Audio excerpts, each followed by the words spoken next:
नमस्कार प्यारे बच्चों।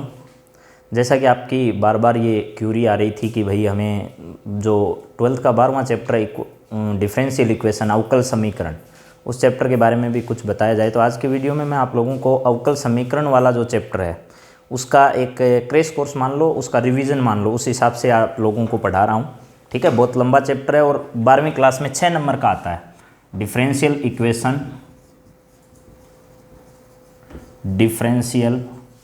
इक्वेशन, ठीक है, यानी अवकल समीकरण।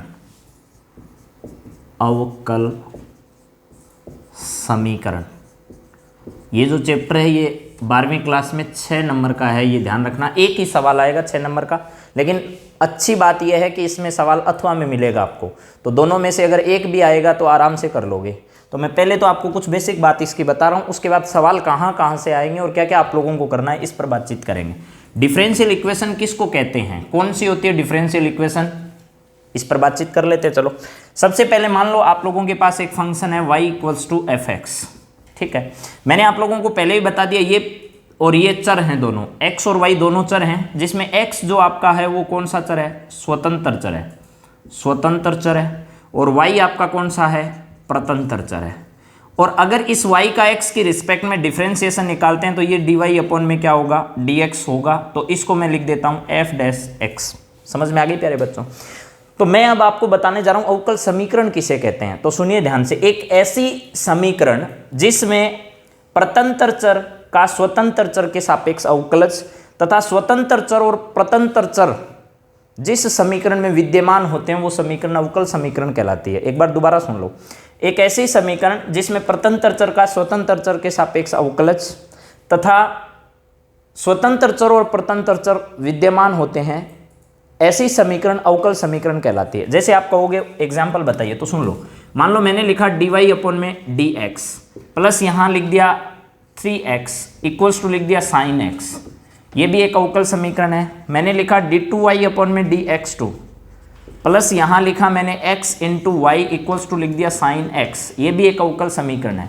मैंने मान लो लिखा dy/dx इक्वल्स टू लिखा e⁻x, ये भी अवकल समीकरण है। मैंने लिखा d2y/dx2 इक्वल्स टू लिख दिया √1 प्लस और यहाँ लिख दिया x², ये भी अवकल समीकरण है। मैंने लिखा dy/dx, इधर लिख दिया √1 - y² में लिख दिया √1 - x², ये भी क्या है, अवकल समीकरण है। तो आप लोगों को पता चल गया वो समीकरण जिसमें प्रतंत्र चर का स्वतंत्र चर के सापेक्ष अवकलज, प्रतंत्र चर और स्वतंत्र चर जिस समीकरण में विद्यमान होते हैं वो क्या कहलाती है, अवकल समीकरण कहलाती है। अब अवकल समीकरण के प्रकार कौन कौन से होते हैं इस पर थोड़ी बातचीत मैं आपसे करना चाह रहा हूँ। देखिएगा, अवकल समीकरण के मुख्य रूप से 2 प्रकार होते हैं, ठीक है। कितने प्रकार, 2 प्रकार। एक होती है साधारण अवकल समीकरण, मैं थोड़े बड़े लिख देता हूं आपको दिखाई नहीं दे रहा हो तो। साधारण अवकल समीकरण, साधारण अवकल समीकरण। एक को कहते हैं आंशिक अवकल समीकरण, एक को कहते हैं आंशिक अवकल समीकरण। प्यारे बच्चों ध्यान से सुनना, बहुत इंपॉर्टेंट चैप्टर आपके लिए। आंशिक अवकल समीकरण, इसको इंग्लिश में कहते हैं ordinary differential equation, ordinary differential equation, ODE short में बोलते हैं। इसको बोलते हैं partial differential equation, PDE, partial differential equation बोलते हैं। 12वीं क्लास के सिलेबस में सिर्फ साधारण अवकल समीकरण है। जब आप बड़ी क्लासों में आगे BSc में जाओगे तो आपको पार्शियल डिफरेंशियल इक्वेशन पढ़नी पड़ेगी। थोड़ा सा मैं आप लोगों को बता देता हूं पार्शियल डिफरेंशियल इक्वेशन और साधारण अवकल समीकरण में डिफरेंस क्या है। यहां मैंने ऐसे लिया था y = f(x) और फिर अवकलन किया तो निकाला dy/dx और ये निकाला था f'(x). जिन समीकरणों में एक स्वतंत्र चर और एक प्रतंत्र चर और एक स्वतंत्र चर के सापेक्ष, एक प्रतंत्र चर का एक स्वतंत्र चर के सापेक्षी अवकलज विद्यमान होता वो समीकरण साधारण अवकल समीकरण कहलाती है। जैसे यहाँ x एक ही था और y जो है वो प्रतंत्र चर है, एक ही प्रतंत्र चर है और उसी एक स्वतंत्र चर के सापेक्ष अवकलज अगर विद्यमान होते हैं किसी भी समीकरण में तो वो साधारण अवकल समीकरण है। बल्कि अगर इसके उल्टा या मान लो u है आपके पास, u में फंक्शन आपको दे दिया मैंने x और कितना y। यदि एक स्वतंत्र चर और एक से अधिक स्वतंत्र चर हो, एक से अधिक जरूरी नहीं दो ही हो, एक से अधिक आपके पास f x y और क्या हो सकता है z हो सकता है। यदि दो या दो से अधिक, एक नहीं, एक वाला तो इधर आ जाएगा, दो या दो से अधिक अगर स्वतंत्र चर विद्यमान हो, ये वाला स्वतंत्र चर एक या एक से अधिक विद्यमान और स्वतंत्र चर एक ही होना चाहिए। यदि ऐसा किसी अवकल समीकरण में आपको मिले, जैसे मान लो इसका अवकलज जब लिखोगे तो उसको डेल यू अपॉन में डेल एक्स लिखा जाएगा, ना कि डी। यहां लिखा जाएगा डेल यू अपॉन में कितना, डेल वाई।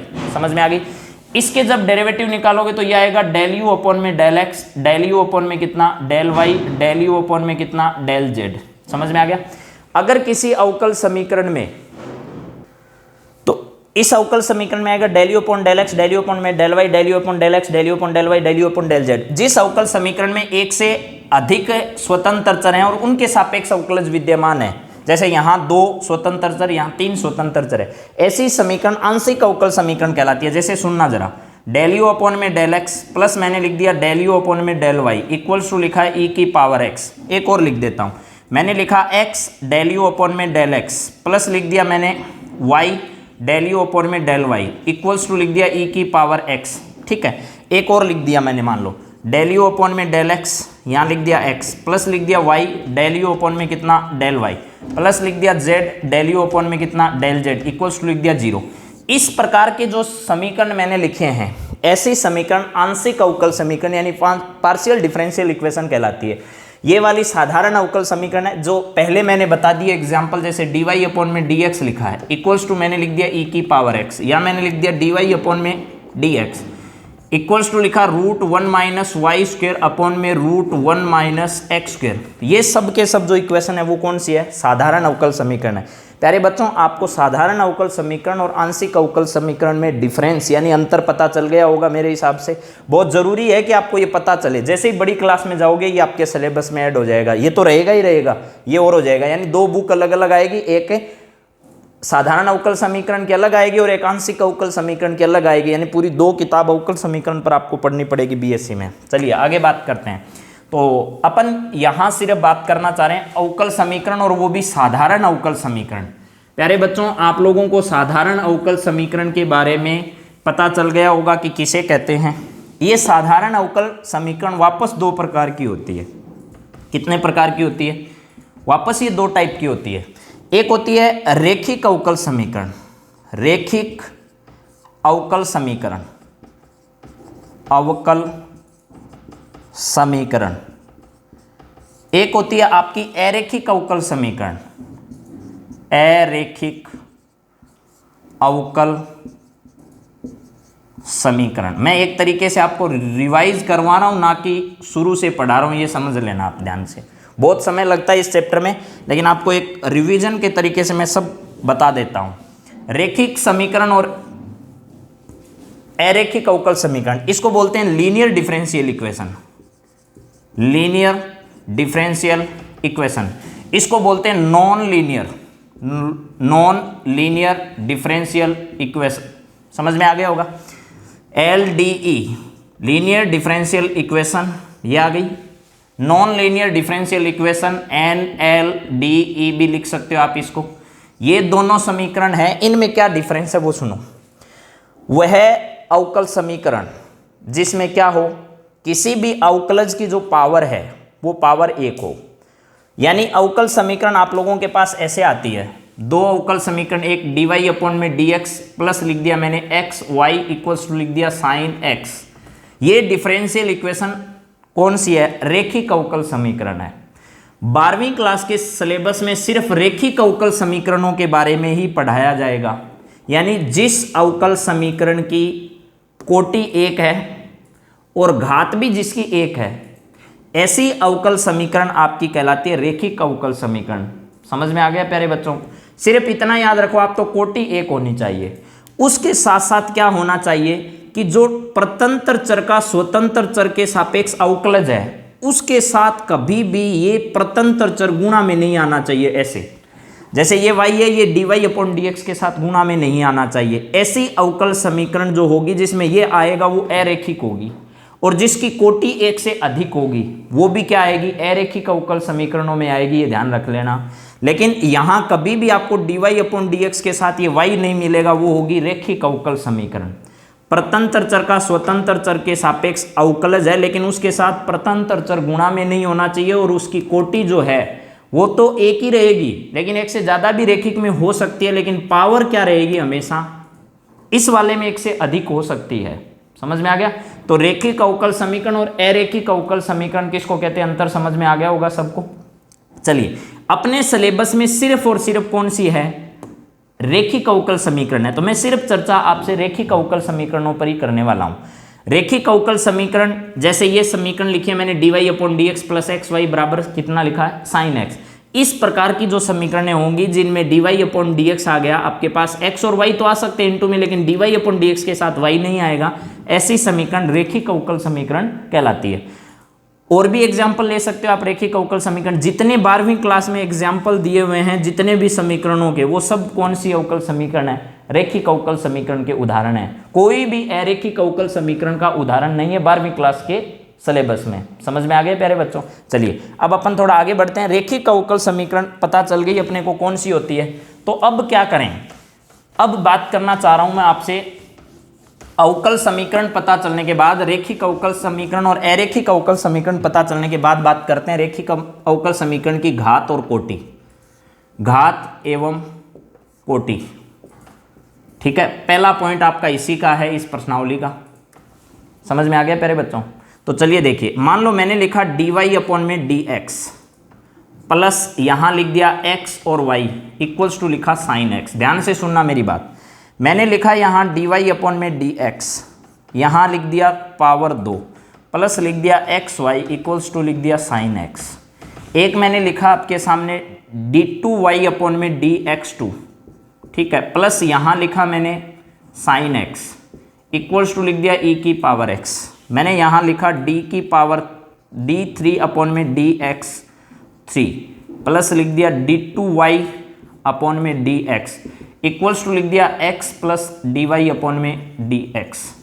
एक सवाल मैंने लिखा, मान लो dy/dx और प्लस यहाँ लिखा है e की पावर x इक्वल्स टू लिख दिया √1 - x²।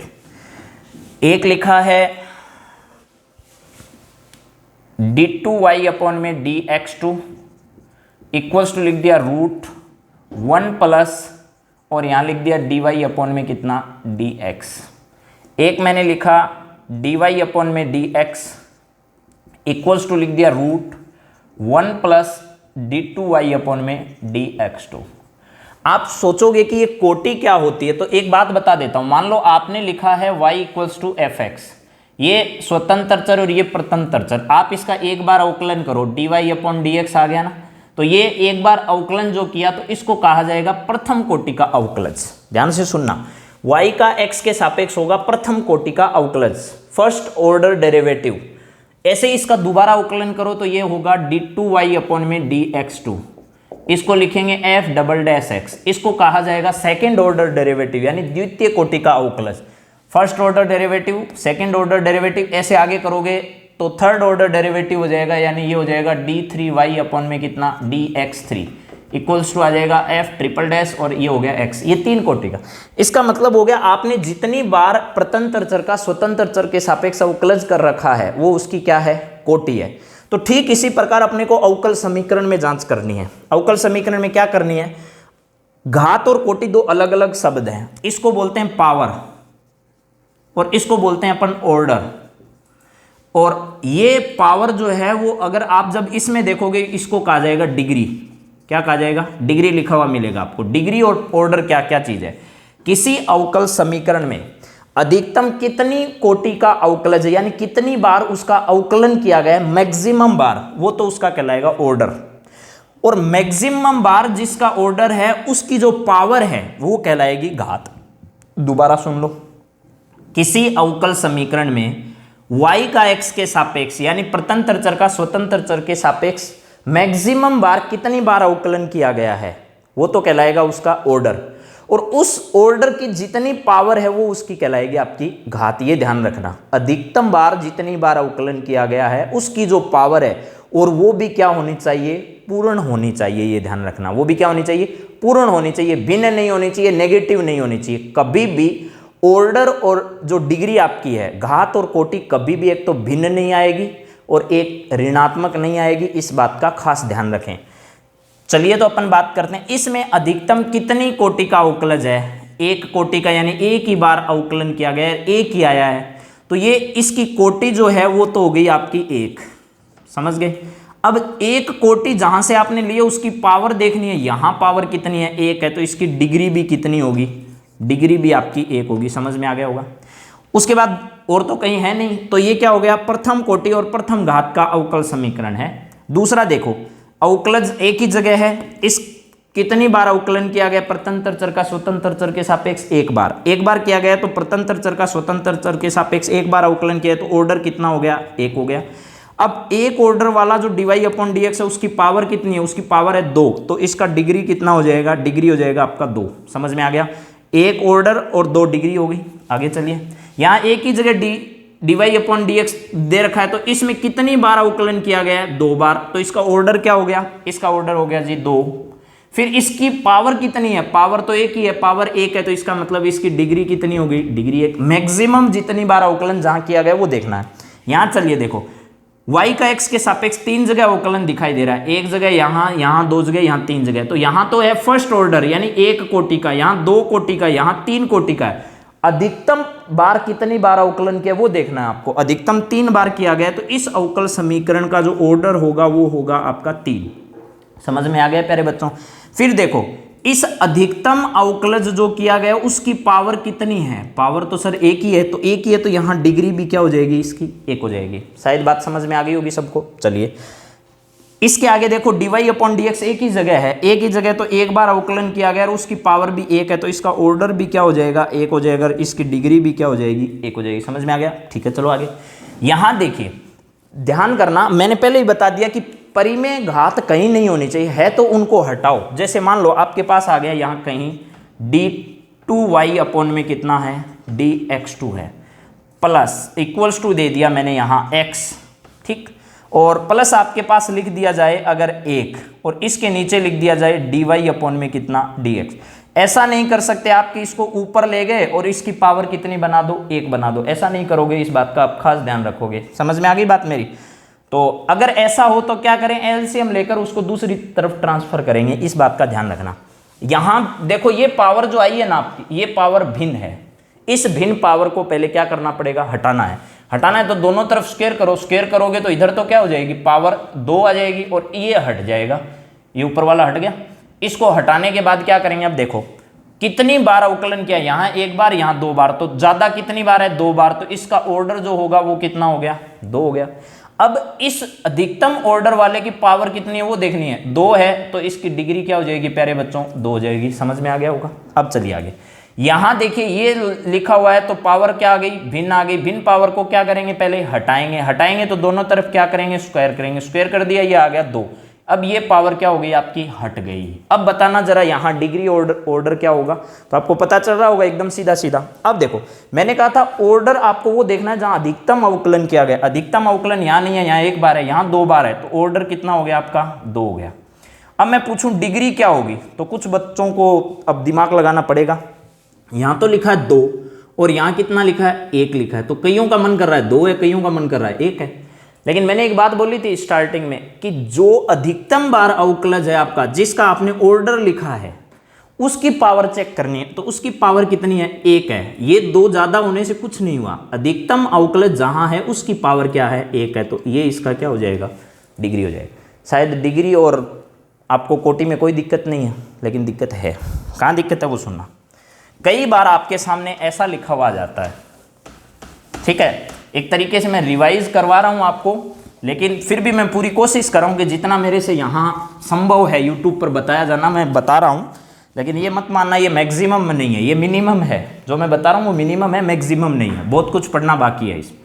अगर आपके पास आ गया dy अपॉन में dx, ये आ गया, और यहाँ लिख दिया d2y अपॉन में dx2 इक्वल्स टू लिख दिया e की पावर dy अपॉन में कितना, कई बार देखा होगा आपने। एक सवाल ये हो गया। दूसरा देखिए मैंने ऐसे लिख दिया यहाँ d2y अपॉन में dx2 इक्वल्स टू लिख दिया साइन, और यहाँ लिखा है dy अपॉन में कितना dx। समझ में आ गया प्यारे बच्चों? तो कई बार क्या आपसे इस तरीके के सवाल पूछे जाते हैं, यहाँ भी पूछ सकता है वो, ये लिख दिया साइन और ये लिख देगा वो d2y अपॉन में dx2, और इधर लिख देगा आपके पास √1 + x², ऐसे भी पूछ सकता है। अब ध्यान करना, जब इस तरीके के सवाल पूछे आपको ये पूछेगा इसमें डिग्री और कोटि बताइए। 12वीं क्लास में तो ऐसा सवाल नहीं पूछेगा, सीधी सी बात है। क्यों नहीं पूछेगा? उसका कारण है कि एक ही सवाल आएगा और 6 नंबर का आएगा, तो ऐसे सवाल पूछने की संभावना बहुत कम है। लेकिन कंपटीशन एग्जाम में आपसे पूछ सकता है। इसकी अगर आपको डिग्री और कोटि बतानी हो, इन दोनों की आप बताना, मैं सिर्फ इसकी बता रहा हूँ आपको। जैसा इसमें है वैसा ही इन दोनों में है।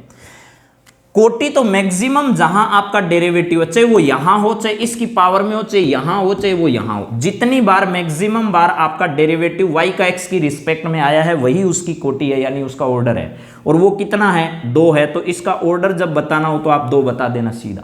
लेकिन जब डिग्री बतानी होगी तो अगर आप कहोगे कि सर इसकी डिग्री कितनी है, 1 है, आप यही बताओगे, क्योंकि आपको जैसा बताया गया वैसे ही आप सोच रहे हो कि इसकी डिग्री सर 1 है, इसकी डिग्री सर पता नहीं, देखेंगे, सोचेंगे, विचारेंगे, आपके मन में ऐसे आ सकता है।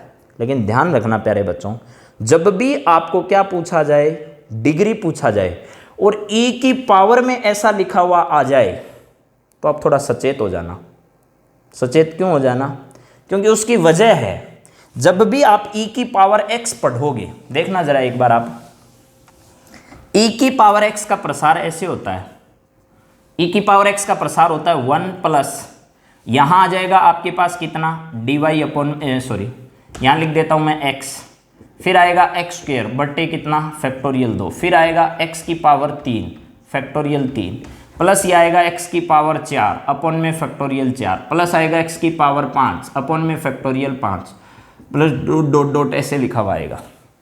अब सोचो, जब e की पावर x है, इस पावर के ऊपर आपका dy अपॉन dx लिखा हुआ है, ठीक। जब ये dy अपॉन dx आपके पास आए और इससे अधिक पावर का आपका d2y अपॉन dx2 इधर नहीं है, तो क्या करना है, इसका प्रसार करो जरा। यह आएगा 1 प्लस dy अपॉन में क्या हो गया, dx, इसकी पावर क्या हो गई 2, प्लस यहाँ क्या होगा 1 अपॉन में फैक्टोरियल 2, यह आएगा dy अपॉन dx की पावर कितनी हो गई 2। फिर आपके पास नेक्स्ट ऐसे पावर बढ़ती जाएगी। अब देखना जरा, इधर इससे अधिक कोटि का कोई अवकलज है नहीं, मान लो यही है, तो यहाँ dy अपॉन dx की पावर क्या है 1, यहाँ क्या है 2, फिर 3, फिर 4, फिर 5, फिर 6, फिर 7, फिर 8, ऐसे आ रहा है अगर, तो आप इसका जवाब क्या दोगे भाई? इसकी पावर 2 है, यहाँ मान लो एक पावर है आपके पास, यहाँ पावर 1 है, यहाँ 2 है, फिर 3 है, फिर 4 है, फिर 5 है। मैंने तो ये कहा था कि अवकलज की पावर मैक्सिमम होगी, वो आपकी घात होगी। अब मैक्सिमम कहाँ आएगी पता नहीं। जब ऐसा कहीं आपको मिल जाए तो बच्चों आपको एक ही जवाब देना है कि यहाँ जो घात आपकी है ना, वो घात क्या है, अपरिभाषित है। क्या है जी, अपरिभाषित है। इस बात का खास ध्यान रखना। आपके ऐसे 1-2 सवाल हैं, उनको आप करना, आपको कुछ समझ में आ जाएगा। चलिए आगे चलते हैं। इसके बाद मेरा अगला पॉइंट होगा, घात और कोटि आपको समझ में आया होगा, और नहीं भी अगर आया है तो आप दोबारा पूछ लेना, जो चीज़ समझ में नहीं आई है वो और बता देंगे। इसके बाद आता है अवकल समीकरण का निर्माण। अवकल समीकरण का निर्माण का मतलब है formation of the differential equation. Formation of the differential equation. अवकल समीकरण का निर्माण कैसे करें, कैसे बनेगी अवकल समीकरण? तो बहुत आसान है अवकल समीकरण बनाना। देखो, जैसे आपको कहा जाए कि एक रेखा है जो मूल बिंदु से जाती है। कहाँ से जाती है? मूल बिंदु से जाती है, और इस एक्स एक्स के साथ 45 डिग्री का कोण बनाती है। ऐसे जा रही है, इसके साथ 45 डिग्री का कोण बनाती है। इस मूल बिंदु से जाने वाली और 45 डिग्री का कोण बनाने वाली रेखा का अवकल समीकरण ज्ञात कीजिए। तो बहुत आसान है। मान लो आपके पास कोई फलन है, उसमें लिखा है x, y, a, b लिखा हुआ है, इक्वल्स टू लिखा है 0। तो आपको ये देखना, जो फलन दिया हुआ है आपको, उसमें कितने स्वेच्छ अचर हैं। ये a है और ये b है। कितने स्वेच्छ अचर हैं? 2। आपके फलन में जितने स्वेच्छ अचर हों, आर्बिट्री कांस्टेंट हो, उतनी बार उसका आप क्या कर दो, अवकलन कर दो। उतनी बार अवकलन करो, और उन आर्बिट्री कांस्टेंट को वहां से हटा दो। क्या कर दो, हटा दो। हटाने के बाद जो भी बनेगा वो आपकी क्या कहलाएगी, उसकी अवकल समीकरण कहलाएगी। मैंने ये सवाल लिखा है कि आपके पास ये एक रेखा है, इसका अवकल समीकरण बताइए। अवकल समीकरण का सीधा सीधा मतलब है इसमें से ऐसे जाने वाली और कोई भी रेखा है क्या, कितनी रेखाएं बन सकती है, यहाँ तो एक ही है, y इक्वल्स टू कितना हो गया आपका mx हो गया। इसका अवकलन करिए, ये तो हो गया आपका आर्बिट्री कांस्टेंट यानी स्वेच्छा अचर, यहाँ x है और यहाँ y है, एक ही आर्बिट्री कांस्टेंट है, एक बार अवकलन कर दो तो ये आ जाएगा dy अपॉन में आपका dx इक्वल्स टू क्या आएगा, m आएगा। m हट गया, क्यों हट गया, क्योंकि m का मान समीकरण 1 में रख दो, ये समीकरण 1 और ये क्या है आपका 2, इस 2 का मान समीकरण 1 में रखोगे तो आपके पास आएगा y इक्वल्स टू कितना, dy अपॉन में dx इक्वल्स टू क्या है यहाँ, इनटू क्या है x है, तो आप इसको ऐसे भी लिख सकते हो dy अपॉन में कितना dx इक्वल्स टू क्या हो गया y बटे x। ये आपके पास इसकी क्या आ गई, डिफरेंशियल इक्वेशन आ गई। प्यारे बच्चों ये बात आपको समझ में आई होगी। जैसे जैसे अगर मैं 45 कहूँ यहाँ तो सुनो क्या होगा, 45 कहूँगा तो यहाँ क्या आ जाएगा, 1 आ जाएगा। समझ में आ गई बात। ये तो मैंने लिखी मूल बिंदु से जाने वाली सभी रेखाओं की अवकल समीकरण निकाल दी। जब 1 करोगे तो यहाँ केवल एक रेखा बचेगी, उसका मान यहाँ क्या आएगा, 1 आ जाएगा। 1 आ जाएगा तो आपको हटाने की जरूरत नहीं पड़ेगी। समझ में आ गई प्यारे बच्चों। ये मैंने जो बनाया है वो सब के लिए बना दिया। मूल बिंदु से जाने वाली चाहे रेखा ऐसे जाए, चाहे रेखा आपके ऐसे जाए, चाहे रेखा ऐसे जाए, चाहे ऐसे जाए, कितनी भी रेखाएं जो मूल बिंदु से गुजरती है उन सब मूल बिंदु से गुजरने वाली रेखाओं का क्या आ गया आपके पास, ये अवकल समीकरण आ गया। एक सवाल अवकल समीकरण के निर्माण पर और ले लेता हूं। मान लो एक आपके पास परवलय है, क्या है प्यारे बच्चों, एक परवलय है जो ऐसे जाता है, Y square equals to 4ax है। ऐसे जितने भी परवलय बन रहे हैं उनके अवकल समीकरण ज्ञात करनी है। तो देखो आप लिखोगे Y square equals to 4ax, लिख दिया, ये समीकरण फर्स्ट। इसमें एक आर्बिट्री कांस्टेंट है a, इसका अवकल समीकरण निकालना है तो एक बार अवकलन कर दो, ये आएगा 2y dy अपॉन में कितना हो गया dx इक्वल्स टू आ जाएगा आपके पास 4a आ गया, 4a आ गया, x का अवकलन 1 हो गया। ये इक्वेशन सेकंड आ गई। इक्वेशन फर्स्ट और सेकंड से देखिए 4a की वैल्यू यहाँ रखो तो ये हो गया y स्क्वायर इक्वल्स टू क्या हो गया, 4a की जगह लिख दो 2y और यहाँ होगा dy अपॉन में कितना dx इनटू में क्या आ जाएगा आपका y से एक y काट दो तो ये बचेगा y इक्वल्स टू कितना हो गया 2x और ये हो गया dy अपॉन में dx। ऐसे भी लिख सकते हो और आप इसको ऐसे भी लिख सकते हो, dy अपॉन में dx इक्वल्स टू आएगा y अपॉन में कितना हो गया 2x हो गया। ये आपके पास इसकी क्या बन गई, डिफरेंशियल इक्वेशन बन गई। डिफरेंशियल इक्वेशन का निर्माण ऐसे करते हैं। समझ में आ गया प्यारे बच्चों। चलिए अब बात करते हैं डिफरेंशियल इक्वेशन के हल कैसे करते हैं और कितने प्रकार के हल होते हैं, उन सब की बात मैं आपको बता देता हूँ। ठीक है, किसी भी अवकल समीकरण के 3 हल होते हैं। सॉल्यूशन ऑफ डिफरेंशियल इक्वेशन, अवकल समीकरण के हल, अवकल समीकरण के हल 3 होते हैं। कौन कौन से होते हैं, पहला, दूसरा और तीसरा। पहला हल आपके पास होता है व्यापक हल। कौन सा हल, व्यापक हल। ज्यादातर परीक्षा में आपसे व्यापक हल ही पूछेगा, जनरल सॉल्यूशन बोलते हैं इसको, जनरल सॉल्यूशन। ठीक, दूसरा आपके पास है विशिष्ट हल, विशिष्ट हल, पर्टिकुलर सॉल्यूशन, पर्टिकुलर सॉल्यूशन। और तीसरा आपके पास है यहां सिंगुलर सॉल्यूशन, विचित्र हल, विचित्र हल, इसको बोलते हैं सिंगुलर सॉल्यूशन, सिंगुलर सॉल्यूशन। अब सुनिए प्यारे बच्चों, व्यापक हल किसको कहते हैं, विशिष्ट हल किसको कहते हैं और सिंगुलर सॉल्यूशन किसको कहते हैं। इसको शॉर्ट में आप जीएस भी बोल सकते हो, इसको आप शॉर्ट में पीएस भी बोल सकते हो, इसको शॉर्ट में आप एसएस भी बोल सकते हो। लिखा हुआ आता है बाकायदा ये। ठीक है, तो सुनिए, व्यापक हल किसको कहेंगे, विशिष्ट हल को किसको कहेंगे, विचित्र हल किसको कहेंगे। आप किसी अवकल समीकरण को हल करोगे तो उसमें कुछ आर्बिट्री कांस्टेंट आएंगे, स्वेच्छा अचर आएंगे। हल जब करोगे, कैसे हल करोगे, मान लो ऐसे लिखा हुआ आपके पास, तो ये लिख दिया मैंने dy अपॉन में कितना dx। ठीक है प्यारे बच्चों, इधर मैंने इसको लिख दिया मान लो x, आपने इसको हल किया तो ये आया dy equals to x dx। आपने इसका इंटीग्रेशन किया तो ये तो आ गया y इक्वल्स टू ये आ गया x स्क्वायर बट्टे 2 प्लस आ गया आपका c। समझ रहे हो मेरी बात। जैसे ही मैंने हल किया ये कांस्टेंट आ गया, सी लिख दिया मैंने। जैसे ही ये सी लिखा तो जिस हल में ऐसे ए बी सी ऐसे आर्बिट्री कांस्टेंट अगर लिखे हुए आपके पास हल हो, उन सब हल को क्या कहा जाता है? जनरल सॉल्यूशन कहते हैं, यानी उसको व्यापक हल कहोगे आप लोग।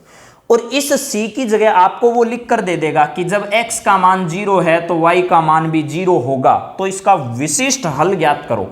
जब पर्टिकुलर x का और y का मान रखकर आपको इस c का मान निकालना पड़ जाए, समझ लेना मेरी बात ध्यान से। मान लो y का मान 1 लिख देता हूं मैं यहाँ, आपको ज्यादा समझ में आएगा। तो इस हल में रखो, पहले आपको जनरल सॉल्यूशन तो ज्ञात करना ही पड़ेगा अगर आप व्यापक हल ज्ञात करना चाहते हो। तो ये हो गया आपका x बराबर 0, ये हो गया y बराबर 1। x बराबर 0 रखोगे और y की जगह 1 रखोगे तो ये आएगा 1 इक्वल्स टू आएगा आपका 0 प्लस आएगा c, यानी c का मान क्या आ गया 1। इसी हल में आप c का मान 1 रख दो तो ये मिलेगा आपका y इक्वल्स टू कितना x स्क्वायर बटे 2, और ये हो गया प्लस का कितना 1। अब ये जो c की जगह 1 लिखने के बाद आपका हल है, उस हल को कहा जाएगा आपका पर्टिकुलर सॉल्यूशन। क्या कहा जाएगा? पर्टिकुलर सॉल्यूशन कहा जाएगा। बात समझ में आ गई है क्या? अगर ये बात समझ में आ गई तो अगला सुनो। ये विचित्र हल आपके कोर्स में नहीं है। क्या नहीं? आपके सिलेबस में नहीं है। ये अगली क्लास जब बीएससी में जाओगे तो आपको पढ़ाया जाएगा विचित्र हल कैसे ज्ञात करते हैं, सिंगुलर सॉल्यूशन कैसे निकालते हैं। सिंगुलर सॉल्यूशन का सीधा सीधा मतलब है उसका सीधा सीधा आपको कोई हल नहीं मिलता है, जैसे ऐसे सीधा सीधा आपने निकाल दिया। ये सभी प्रकार के वक्रों को रिप्रेजेंट करेंगे और बीएससी में आपको बाकायदा पढ़ाया जाएगा विचित्र हल किसे कहते हैं। तो अपन यहाँ सिर्फ 2 ही हल की बात करेंगे विचित्र हल की। जब आपको कभी बीएससी को पढ़ाने का मौका मिलेगा तो आपको विचित्र हल भी बताएंगे। चलिए प्यारे बच्चों, आगे बात करते हैं अब हल कैसे निकालें और कितने तरीके के सवाल इस चैप्टर में बनते हैं। यहाँ से तय मान लेना, इससे आगे जो पढ़ाऊंगा वहाँ 12वीं क्लास में निश्चित तौर पर एक सवाल आएगा। ठीक है, सुनिए। तो यहाँ 6 मेथड आपको मैं बताने जा रहा हूँ, 1 2 3 4 5 और ये छठा। ये 6 मेथड जो मैंने लिखे हैं ना, इन 6 में से एक 6 नंबर का सवाल आएगा, यानी एक अथवा में आएगा। तो आपको तो बहुत फायदा है, बोनस मान लेना ये तो चाहिए। इनमें से 2 सवाल आएंगे, 6 मेथड हैं उनमें से 2 सवाल आएंगे और 6 नंबर आपको देकर जाएगा। जो भी सवाल आप करोगे, अथवा वाला भी करोगे तो भी, और कोई सा भी कर देना। नाम क्या क्या है इन विधियों के, बात कर लेता हूं। पहला है चर पृथक्करण विधि। चर पृथक्करण विधि, वेरिएबल सेपरेशन मेथड बोलते हैं इसको, वेरिएबल सेपरेशन मेथड। समझ में आ गया? चरों का पृथक्करण। दूसरी है चर पृथक्करण रूप में बदली जा सकने वाली अवकल समीकरण। चर पृथक्करण रूप में बदली जा सकने वाली अवकल समीकरण, बदली जाने वाली अवकल समीकरण। इसके बाद चर पृथक्करण में बदलने का मतलब मूल रूप से आपको सीधा सीधा चर पृथक्करण नहीं दिया हुआ आएगा, लेकिन आप उसको चेंज कर सकते हो। किसमें? पहले वाले मेथड में। तीसरा है समघात अवकल समीकरण। समघात अवकल समीकरण, होमोजीनियस डिफरेंशियल इक्वेशन कहते हैं इसको, होमोजीनियस डिफरेंशियल इक्वेशन। बात समझ में आ गई? इसके बाद है समघात रूप में परिवर्तित होने वाली, समघात रूप में बदलने वाली।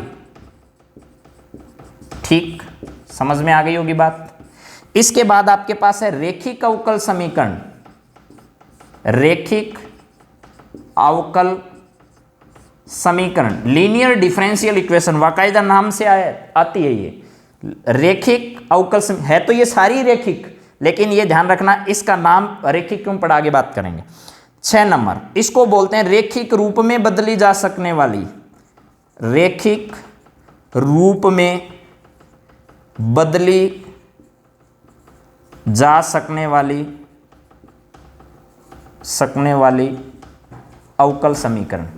इसका दूसरा नाम बर्नौली का अवकल समीकरण भी है, बर्नौली का अवकल समीकरण। बर्नौली का अवकल समीकरण इसका नाम क्यों पड़ा? बर्नौली जो मैथमेटिशियन थे उन्होंने इस अवकल समीकरण को दिया था। 2 मिनट रुको। बर्नौली जो था, इस बर्नौली की मृत्यु के बाद इस अवकल समीकरण का नाम क्या रख दिया गया? बर्नौली का अवकल समीकरण नाम रख दिया गया। ठीक है प्यारे बच्चों, तो चलिए अपन बात करना स्टार्ट करते हैं। सबसे पहले मैं एक बहुत अच्छी बात आपको बता देता हूँ, ये दोनों एक याद कर लो, दूसरी अपने आप याद हो जाएगी आपको। इसमें ये याद कर लो, ये अपने आप हो जाएगी। और जब भी ये परीक्षा में आए तो आप कोशिश ये करना कि आप इनको छोड़कर जो आइए वो करें, क्योंकि इसका बहुत लॉन्ग मेथड है। रेखिक अवकल समीकरण और रेखिक रूप में बदली जा सकने वाली अवकल समीकरण इस साल पक्का याद कर लेना, क्योंकि यहाँ से हर साल सवाल आ रहा है, हर साल सवाल आता है यहाँ से। तो आप इन 6 मेथड को याद कर लो, 6 नंबर पक्के हैं, इससे बाहर आएगा ही नहीं सवाल, क्योंकि इनके अलावा कुछ है ही नहीं इस चैप्टर में। और जो पेपर में सवाल आएगा वो इन्हीं में से आएगा, ये ध्यान कर लेना। ठीक है, तो चलिए बात करते हैं पहले मेथड की अपन आज। पहला मेथड है आपका रेखिक अवकल समीकरण को लास्ट में पढ़ेंगे। पहला समीकरण है चर पृथक्करण विधि। चर पृथक्करण विधि। ठीक है, यहां ध्यान करिएगा। मान लो आपके पास एक दे रखा है dy अपॉन में dx इक्वल्स टू लिखा है fx और इनटू में मैंने लिख दिया gy। ध्यान से सुनिए मैं जो बात बता रहा हूं, इसमें मैंने लिखा है fx का मतलब ये फलन सिर्फ x का है और ये वाला फलन किसका है? y का है। dy अपॉन dx इधर लिखा है। जब भी चर पृथक्करण का नाम आ जाए, इसका मतलब चरों का क्या करना है? पृथक्करण करना है, वेरिएबल को सेपरेशन करना है। कैसे सेपरेशन करना है वो सुनो। जो y वाला है वो dy के साथ लिखना है और जो x वाला है वो dx के साथ लिखना है। अगर आप ऐसा करने में सफल हो पाते हो तो अगर ऐसा हो जाता है किसी डिफरेंशियल इक्वेशन में, तो उसमें कौन सी विधि लगेगी? चर पृथक्करण विधि लगेगी। प्यारे बच्चों बात समझ में आ रही है ना? चर पृथक्करण विधि की सबसे अच्छी विशेषता है कि आपको सवाल देखते ही ये पता करना है पहले कि चरों का पृथक्करण हो रहा है या नहीं, dx के साथ x वाला भाग जा रहा है या नहीं जा रहा, और dy के साथ y वाला भाग जा रहा है नहीं जा रहा। जैसे इस सवाल में मैं अगर करना चाहूं तो मैंने लिख दिया dy, इसके साथ मैं इस gx को आसानी से नीचे ला सकता हूं, यहां लिख दिया gy। इधर ये fx लिखा है, इसके साथ मैं आसानी से dx ला सकता हूं। गणित के किसी भी नियम का मैंने उल्लंघन नहीं किया। और अब इन दोनों का इंटीग्रेशन कर सकते हैं आराम से, दोनों साइड में कर दिया इंटीग्रेशन। अगर इसका इंटीग्रेशन करने के बाद जो भी हल मिलेगा वो इस दी गई डिफरेंशियल इक्वेशन का हल कहलाएगा। और इस विधि का नाम क्या रहेगा? चर पृथक्करण विधि रहेगा। इस पर मैं एक सवाल बताता हूं आपको, चलो देखो। मान लो आसान सा सवाल लेकर चलते हैं अपन। सबसे पहले मैंने लिखा dy अपॉन में कितना? dx इक्वल्स टू लिख दिया मैंने कितना? साइन, और ये लिख दिया x। मेरी आशा है आपको इंटीग्रेशन आता होगा, तभी आपके ये चैप्टर काम का। इंटीग्रेशन अगर आपको नहीं आता तो आपके कोई काम का नहीं है ये चैप्टर। क्यों? क्योंकि इंटीग्रेशन ही पूरा काम आने वाला है। अब देखिए इधर y तो है ही नहीं, सीधा सीधा x ही दिया हुआ आपको, तो क्या दिक्कत हो गई आपको? y है नहीं तो y को अकेला छोड़ दो ना, इस y को यहां रख दो, ये आ जाएगा dy इक्वल्स टू क्या आएगा? Sine x। इधर क्या लिख दो? dx। चरों का पृथक्करण हो गया, y अकेला है कोई दिक्कत नहीं, x के साथ x वाला भाग आ गया। अब दोनों तरफ क्या कर दो? इंटीग्रेशन कर दो। y का इंटीग्रेशन, dy का इंटीग्रेशन है तो इसका मतलब यहाँ एक है, इसके साथ इसका इंटीग्रेशन हो गया आपका y। साइन x का इंटीग्रेशन क्या होता है? तो याद करना चाहिए आप लोगों को। कोस x का क्या होता है? साइन x का क्या होता है? थोड़ा सा मैं बता देता हूँ। देखिए आप लोगों ने पढ़ा होगा d अपॉन dx, और साइन x का अवकलन क्या होता है? साइन x का अवकलन होता है कोस x। ठीक, तो कोस x का जो आपका समाकलन होगा वो होगा साइन x। ठीक इसी प्रकार आप समझना, d अपॉन dx है और आपके पास है कोस x। कोस x का अवकलन होता है माइनस साइन x। तो याद करना माइनस साइन x का समाकलन होगा कोस x, और अगर आप साइन x का निकालना चाहते हो तो होगा माइनस का कोस x। समझ में आ गया प्यारे बच्चों? मैं यहाँ लिख देता हूँ, अगर आपको कोस x का क्या करना है? समाकलन करना है, तो क्या आएगा? साइन x प्लस c लिखा जाएगा। इधर अगर आपको साइन x का करना है, साइन x और dx का करना है, तो क्या हो जाएगा? माइनस इधर चला जाएगा और ये आ जाएगा कोस x और प्लस कितना? c। सामान्य फॉर्मूले तो याद करने ही पड़ेंगे आपको। ये यहाँ आ जाएगा माइनस और ये होगा कोस x और प्लस क्या लिख दोगे? c। ये आपके पास इसका उत्तर आ गया। बोलिए कोई समस्या है प्यारे बच्चों? नहीं है? अगला सवाल करते हैं। अब देखिए मान लो एक सवाल मैं और लेता हूँ। यहाँ लिख दिया मैंने dy अपॉन में dx। लिखना कैसे वो सब आप जानते हो, बताने की जरूरत नहीं है, मैं सीधा सीधा हल बता रहा हूँ इसका। यहाँ लिखा हुआ है आपके पास 1 प्लस वाई स्क्वेयर, यहाँ लिख दिया मैंने 1 प्लस एक्स स्क्वेयर। तो आपको एकदम स्पष्ट नजर आ रहा है इस सवाल में dy अपॉन dx है 1 plus y square 1 plus x square है। तो आपको क्या करना है? y वाले के y के साथ और dx के साथ x वाला लिख दो। y यहाँ है तो इसके नीचे भेज सकते हो, ये dx नीचे है तो इसको ऊपर भेज सकते हो, किसी भी गणितीय नियम का आप उल्लंघन नहीं कर रहे हो तो आप ऐसा कर सकते हो। तो यहाँ लिख दोगे dy, इसके नीचे क्या लिख दोगे 1 + y², इधर लिखा है dx, अपॉन में क्या आएगा 1 + x² आ जाएगा। अब दोनों तरफ इंटीग्रेशन कर दो, क्योंकि वेरिएबल सेपरेशन हो गया, चरों का पृथक्करण हो गया, dx के साथ x ही है, y के साथ y है, समझ में। इसका इंटीग्रेशन आप लोग जानते हो, फॉर्मूला इधर लिख देता हूं अगर किसी को याद नहीं है। dx बटा अगर 1 + x² आपके पास कभी भी आ जाए तो इसका formula tan inverse x + c होगा।